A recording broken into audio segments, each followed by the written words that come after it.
Belum nyambung. Aku dulu. Udah, nyambung. Kurang dekat.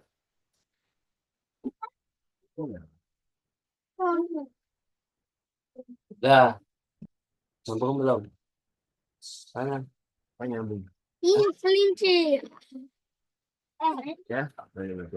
Assalamualaikum warahmatullahi wabarakatuh. Innal hamdalillah nasta'inuhu wa nastaghfiruh wa na'udzu billahi min shururi anfusina wa min sayyiati a'malina. May yahdihillahu fala mudilla lahu wa may yudlil fala hadiya lahu.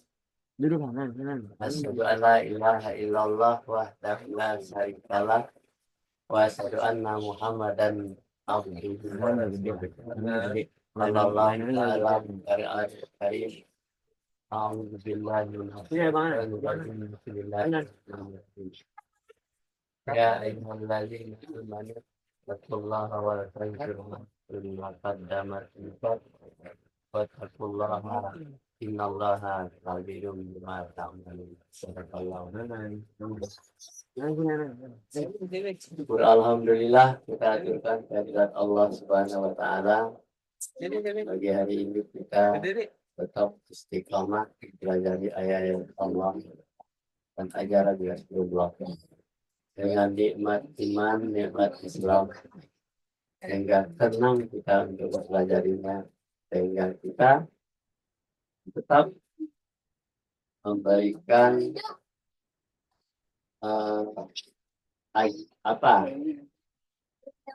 keteladanan kepada anak cucu kita agar dia membiasakan diri selalu mempelajari ayat Allah sampai akhir hayat. Nah, inilah yang disebut dengan ku anfusakum wa ahlikum nar. Jagalah dirimu dan keluargamu dari api neraka. Jadi di dalam hal ini kita orang tua harus memberikan keteladanan pada anak kita supaya kita tidak melepaskan diri dari ajaran-ajaran Allah. Dan untuk membaca yang pertama, kira.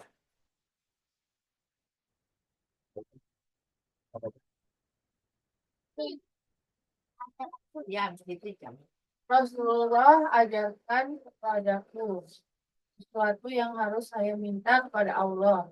Jawab Nabi, hai Abbas, paman Rasulullah, mintalah kepada Allah selamat dan sejahtera di dunia dan akhirat.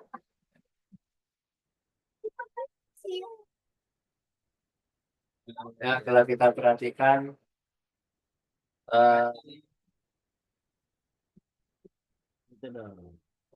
pertanyaan dari Abbas kepada Rasulullah. Ya Rasulullah, ajarkanlah padaku sesuatu yang harus saya minta kepada Allah. Jawab Nabi apa? Hai Abbas paman, katanya. Jadi Abbas ini adalah paman Rasulullah, paman Rasulullah. Katanya,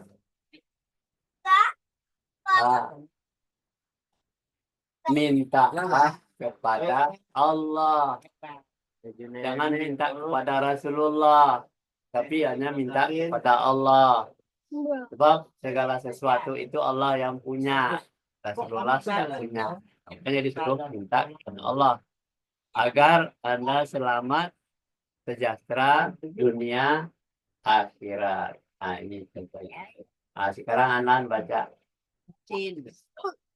Nah, Anan baca Anan. Icam dulu, Icam. Ya, baca sudah ini. Baca dulu. Baca dulu sana. Baca. Anan dulu Anan. Sudah Anan baca ya. Assalamualaikum. Ini. Nah, sini caca sini caca. Sudah baca. Anak. Ini Hai Hisham ya ini. Assalamualaikum. Sudah sini. Ini anaknya lah. Saya tuh gabung tuh. Hah? Apa kabar? Salam. Oke ya. Nazar kali. Nazar dari Malaysia. Lah, Ya, Anko apa kabar? Udah pulang ya? udah pulang dan nyampe di Jakarta. Oh, alhamdulillah. Ada kelas ya? Ya, Kelas pagi. Maksudnya kelas ya. kuliah pagi ini bersama-sama.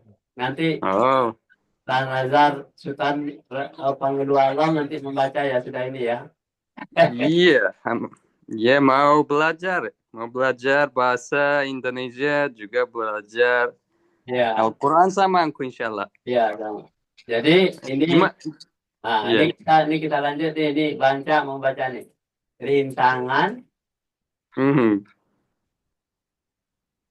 Apa itu rintangan?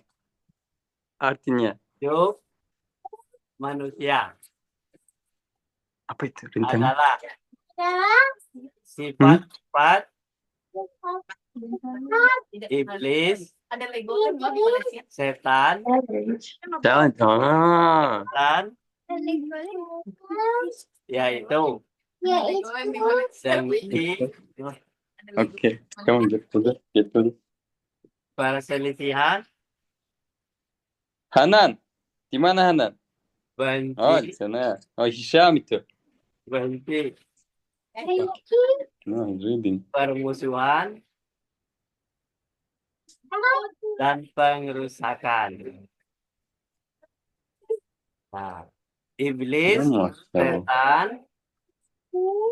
setan adalah musuh yang nyata bagi manusia. Bagus, ada baca. Ini baca belum sekolah udah bisa baca ya. Bagus ini. Hebat banget. Sekarang Pakai bimba. dilanjutkan oleh anak kelas 1 SD, kelas 2. Oh, Masya Allah. Bang Anan, baca Anan. Jangan diketik. Bisa baca. Baca. Oh, ganti. Enggak, ini lanjutkan nanti. Jangan nambahin.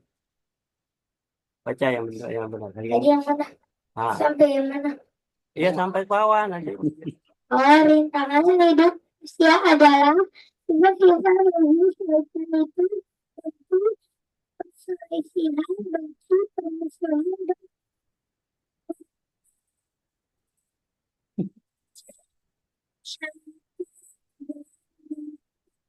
yang nyata bagi manusia. Surat kedua baru menentukan pengadilan pada pemerintahan.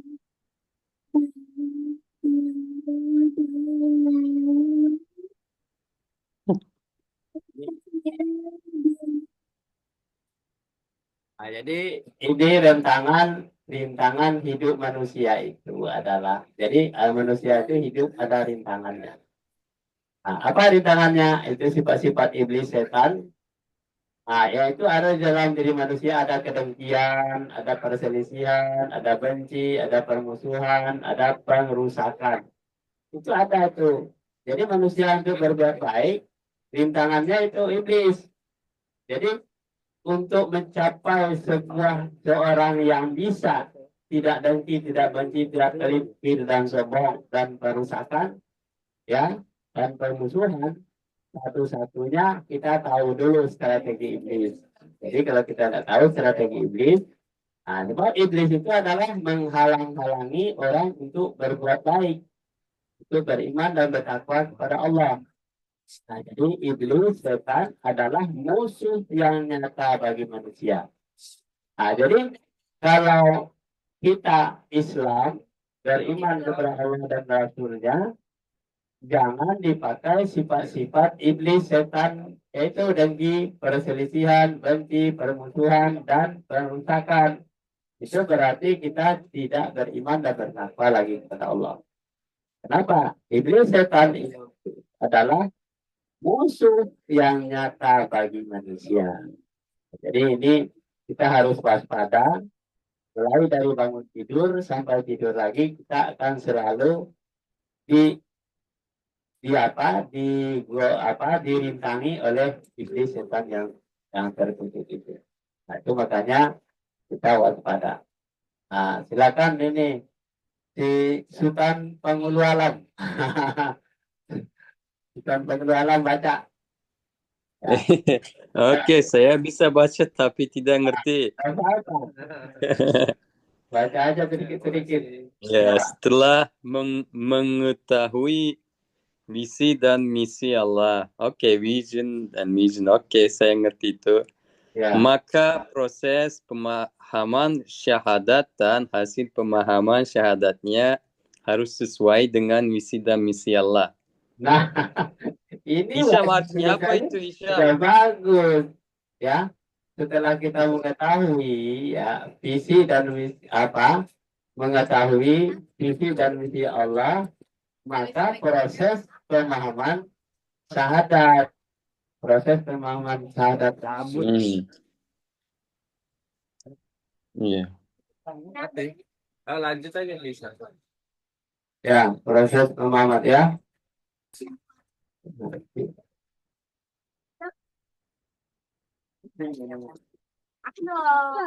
ya. Ya, jadi visi dan misi Allah itu harus dipahami oleh setiap orang yang mengaku dirinya mengucapkan kalimat syahadat tadi.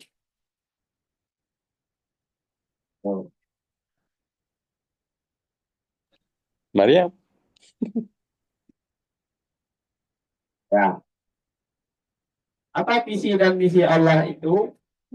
Nah, di dalam syahadat asyhadu an la ilaha illallah wa asyhadu anna muhammadar rasulullah. Nah, asyhadu an la ilaha illallah wa asyhadu anna muhammadar rasulullah. Aku bersaksi tiada Tuhan melainkan Allah dan Muhammad itu bersaksi bahwa Muhammad adalah utusan Allah. Yang mana? Ya, ini yang disebut dengan visi dan misi Allah. Kita lanjut baca. Nah, siapa yang baca di sana tuh? Novi kali baca. Nggak ikut. Ikut nggak? Awas Mariam. Enggak.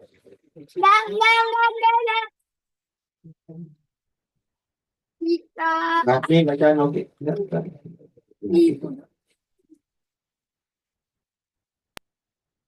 Hatim mau baca nggak, Hatim? Ayo Hatim baca. Hatim mau ngapain, Hatim? Mana Novi? Novi aja baca. Atim. Oh Atim dalam. Sini Tim. Boleh nggak? Kalau baca. Sini. Mana? Ya ini baca. Ini dulu. Ya udah usah pakai bekas. Pelan. Gitu. Jangan nih. Atas aku nggak bisa yang itu. Nah, bawa aja.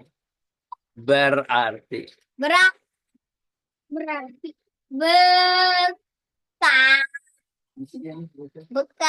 Berarti berarti kita harus mendapatkan pemahaman syahadat yang sesuai dengan ayat-ayat Allah dan berperilaku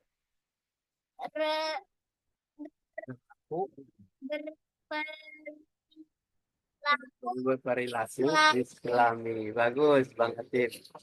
Sudah dari luar aja, Bimba aja belum tamat tapi tidak bisa baca. Ya bagus Bang Atif. Jadi berarti visi dan misi Allah itu kita harus mendapatkan pemahaman syahadat. Kalau syahadat itu apa pemahamannya sesuai dengan ayat-ayat Allah dan berperilaku Islami. Kita lihat nanti ayat-ayatnya kita baca lagi. Nah, terus baca tuh, Pak. Nenek. Kali syahadat, tapi saya tahu aku bersaksi ada Tuhan. Ya. Ada Tuhan. Aku sembah selain Allah, syahadat Rasul, dan aku bersaksi bahwa Muhammad itu adalah Allah. Nah, jadi orang membaca dua kalimat syahadat. Coba baca pun dua kalimat syahadat. Apa dua kalimat syahadat itu? Yang pertama adalah syahadat tauhid. Nah, apa itu syahadat tauhid? Aku bersaksi tiada Tuhan yang aku sembah selain daripada Allah. Itu syahadat tauhid. Berarti namanya yang disembah itu hanya Allah, tidak yang lain. Jadi aku bersaksi bahwa Allah lah yang kita sembah. Yang kedua, syahadat yang kedua itu yaitu syahadat Rasul. Dan aku bersaksi bahwa Muhammad itu adalah utusan Allah. Jadi karyawan Allah itu adalah Muhammad. Karena Muhammad itu adalah diutus oleh Allah untuk menyampaikan visi dan misi Allah tadi. Makanya disebut dua kalimat syahadat. Nah, jadi orang yang mengucapkan dua kalimat syahadat itu, dia harus melaksanakan apa yang diperintahkan Allah dan meninggalkan apa yang dilarang oleh Allah. Kenapa? Ada di mana visi dan misi Allah itu? Adanya di dalam Al-Quran. Dan yang diajarkan oleh Nabi Muhammad SAW. Ini yang namanya dua kalimat syahadat. Asyhadu alla ilaha illallah wa asyhadu anna Muhammadar Rasulullah. Bukan kalimatnya itu dibaca-baca, tetapi harus dikuasai informasinya apa. Nah, jadi kalau syahadat tauhid itu kita menyembah Allah, tidak percaya lagi kepada dukun, tidak percaya lagi kepada paranormal, tidak percaya lagi kepada orang pintar. Tetapi kita hanya percaya kepada Allah yang ada, yang kita beriman dan bertakwa kepada Al-Quran yang diturunkan oleh Allah itu. Apa yang diperintahkan oleh Allah dalam Al-Quran harus dibaca, dipelajari, dipahami, dilaksanakan, diprogramkan, disiarkan, dan menjadi gaya hidup. Nah, itu ada dalam Al-Quran itu. Jadi, syahadat Rasul itu, karena Rasul itu adalah yang disuruh oleh Allah, maka kita harus yakin bahwa itu adalah karyawannya Allah untuk menyampaikan kepada manusia. Makanya itu yang disebut dengan dua kalimat syahadat itu. Asyhadu alla ilaha illallah wa asyhadu anna Muhammadar Rasulullah. Apabila kita sudah mengucapkan seperti itu, konsekuensinya kita harus mengikuti apa yang diinginkan oleh Allah yang disampaikan oleh Rasulullah SAW tadi. Lanjut. Halo. Islam ditegakkan di atas 5 dasar. Satu, bersaksi bahwa tidak ada Tuhan yang hak kecuali Allah dan bahwasanya Muhammad itu utusan Allah. Nomor 2, mendirikan sholat 5 waktu. Nomor 3, membayar zakat. Nomor 4, mengerjakan ibadah haji ke Baitullah. Nomor 5, berpuasa dalam bulan Ramadan. Hadis Bukhari Muslim. Ya. Jadi di dalam hadis Bukhari Muslim, yang Islam itu yaitu yang ditegakkan atas 5 dasar. Ya. Kalau orang sudah bersaksi tiada Tuhan yang kecuali Allah, Muhammad itu Rasulullah, ada 5 dasar. Ya, bersaksi bahwa tidak ada Tuhan yang berhak kecuali Allah, yang berhak disembah kecuali Allah. Bahwasanya Muhammad itu adalah utusan Allah. Itu yang keduanya, mendirikan sholat yang 5 waktu. Kalau diperintahkan untuk sholat, harus didirikan 5 waktu. Kemudian membayar zakat. Yang ketiga, membayar zakat. Yang keempat, mengerjakan ibadah haji ke Baitullah. Nah, ibadah haji ke Baitullah itu bagi yang sanggup untuk melaksanakannya. Tapi dengan syaratnya beriman dan bertakwa dulu. Bukan hanya banyak duit, langsung berangkat ke sana. Tidak punya ilmunya. Harus beriman dan bertakwa. Kita siap untuk melaksanakan sesuai dengan tata cara yang diajarkan oleh Rasulullah, cara-cara beribadah haji itu. Kemudian berpuasa dalam bulan Ramadan. Nah, kita sudah baru melaksanakan puasa bulan Ramadan. Mudah-mudahan 5 dasar ini kita pahami sedalam-dalamnya, kita pelajari seutuh-utuhnya agar kita menjadi seorang Islam yang ditegakkan atas 5 dasar itu. Kita lanjut. Nah, Anan belum baca lagi. Mau baca. Syahadat pertama. Kita mau Tauhid. sholat. Tidak ada Tuhan yang lain aku sembah. Ya. Selain Allah, aku tidak menyembah Tuhan lain kecuali hanya menyembah Allah. Nah, ada. Nah, ini lebih dalam lagi yang dibaca oleh Anan, yaitu syahadat yang pertama, syahadat tauhid. Apa itu syahadat tauhid? Aku bersaksi tiada Tuhan yang lain, maksudnya selain daripada yang lain, ya, selain daripada Allah, ya kan? Kemudian aku tidak menyembah Tuhan yang lain kecuali hanya menyembah Allah. Kita lanjut ayahnya. Musik. Konsekuensi kita menyembah Allah adalah satu, hanya Allah yang aku sembah; dua, hanya Allah yang aku takuti; tiga, hanya Allah tempat kami meminta; empat, hanya Allah tempat kami berlindung; lima, hanya Allah yang mampu menyelamatkan kami. Ya.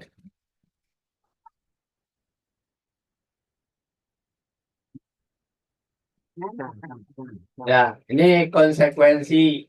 Apa konsekuensinya kita menyembah Allah itu adalah hanya Allah yang aku sembah, itu konsekuensinya. Hanya Allah yang aku takuti. Jadi kita tidak takut pada yang lain, hanya takut kepada Allah. Hanya Allah tempat kami meminta. Hanya Allah tempat kami berlindung. Hanya Allah yang mampu menyelamatkan kami. Nah, seperti anak Palestina. Palestina itu dia tetap di Gaza. Kenapa? Karena dia hanya takut ini kepada Allah. Dia tidak takut kepada bom, tidak takut mati. Tetapi hanya dia yakin, saya akan hidup mati adalah di negeri Palestina. Inilah konsekuensi anak-anak kecil yang ditanya, ini sudah dibuka bagi kamu untuk pindah dari sini karena di sini ada bom. Kami tidak akan pindah dari sini. Biar kami mati di tanah air kami. Nah, inilah konsekuensi orang-orang yang bahwa itu hanya dia menyembah hanya Allah, takut hanya kepada Allah, tidak takut kepada bom Zionis Israel itu mau membunuh, mau apa, tidak peduli bagi dia. Tetapi ya dia akan tetap di tanah airnya. Nah, hanya Allah lah tempat kami berlindung. Jadi tidak ada siapapun yang melindungi, tidak peduli, tetapi hanya Allah. Hanya Allah lah yang mampu menyelamatkan kami. Ini namanya konsekuensi. Jadi konsekuensi itu terlihat di anak-anak Palestina itu. Tidak takut dia dibom. Tidak takut mati. Walaupun apa bahan makanannya tidak ada, segalanya tidak ada, tetapi dia hanya yakin kepada Allah. Itu namanya konsekuensi. Nah, jadi kalau konsekuensi kita beriman kepada Allah, kita hanya menyembah Allah, takut kepada Allah, kan? Dan meminta pertolongan kepada Allah. Hanya Allah tempat kami berlindung dan hanya dan Allah lah yang mampu menyelamatkan kami. Nah, jadi kalau mati orang-orang di Palestina itu, anak-anak Palestina itu dibom oleh Zionis Israel, musuh-musuh Allah itu, anak-anak Palestina tidak mau pindah dari Gaza itu sendiri. Nah, ini konsekuensi. Nah, jadi kalau kita masih setengah-setengah hanya takut mati, ya takut kelaparan, ya pasti dia mengikuti apa yang dianjurkan orang keluar dari Gaza. Ya enaklah orang Zionis Israel itu kalau dia udah kosong di sana dia masuk ke sana. Nah, makanya anak-anak Gaza itu tetap mempertahankan tanah airnya. Sebab dia hidup matinya adalah di sana.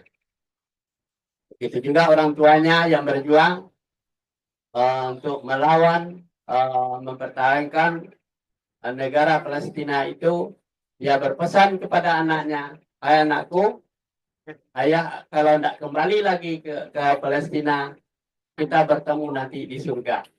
Inilah pesan terakhir dari pejuang mujahid mujahid dari orang tua anak-anak di Gaza itu. Anaknya senang. Jadi kata anak-anak Palestina itu, kami orang Israel itu, Bani Israel itu, dia hanya punya senjata dan hanya bisa membunuh. Tetapi dia tidak punya Tuhan dan dia punya Allah. Ya, inilah kalau hanya punya senjata, punya membunuh, cuma itulah orang Israel yang zalim, yang biadab terhadap bangsa Palestina itu sendiri. Jadi pesan-pesan yang disampaikan oleh anak kecil itu sangat menyentuh hati umat Islam seluruh penjuru dunia. Makin bertambah korban di sana di Israel, makin banyak orang-orang dari Eropa untuk masuk Islam.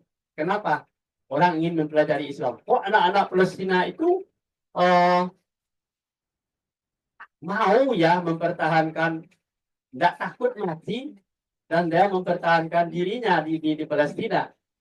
Nah, makanya berbondong-bondonglah orang-orang dari Eropa untuk masuk Islam, makin tiap hari makin banyak. Makin dibunuh orang-orang di Israel itu, makin banyak umat Islam yang memeluk Islam. Apa yang ada rahasia di dalam menjadi memeluk Islam itu? Nah, ini orang-orang Eropa melihat seperti itu. Nah, ini yang perlu kita teladani, bahwa anak-anak Gaza itu memang full ya Islamnya, gaya hidupnya adalah Islami. Nah, ini yang dipertahankan ya, konsekuensinya seperti itu. Siapa lagi yang mau baca? Sultan Penghulu Alam masih mau baca nih, silakan. Lagi sholat ya. Lagi salat. Udah ya? Udah. Sampai di sini dulu kajian kita pagi hari ini. Mudah-mudahan kita menambah wawasan kita dan menjadi gaya hidup kita belajar bersama. Wabillahi taufik wal hidayah. Assalamualaikum warahmatullahi wabarakatuh. Waalaikumsalam.